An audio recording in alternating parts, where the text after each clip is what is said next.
সেদিন একটা প্রোগ্রামে খোঁপায় পড়ার জন্য কিছু লাল গোলাপ এনেছিলাম। পরে প্রোগ্রাম শেষে যখন বাসায় আসলাম, গোলাপগুলো খোঁপা থেকে খোলার পর এত ফ্রেশ ছিল গোলাপগুলো, আর সুগন্ধটা ভীষণ দারুণ ছিল। ভাবলাম এগুলো দিয়ে কিছু করা যায় কিনা, দেখে ফেলে দিতে ইচ্ছে করছিল না।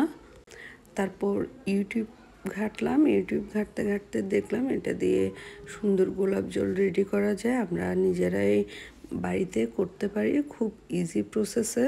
গোলাপের পাপড়ি খোলার ভিডিওটা আমার করা হয়নি, যে গোলাপ ফুলের পাপড়িগুলো আলাদা আলাদা করে মাঝখানে একটা বাটি বসিয়ে হাঁড়ির চারপাশে গোলাপের পাপড়িগুলো দিয়ে দিলাম। এখানে আমার 6টা গোলাপ ছিল।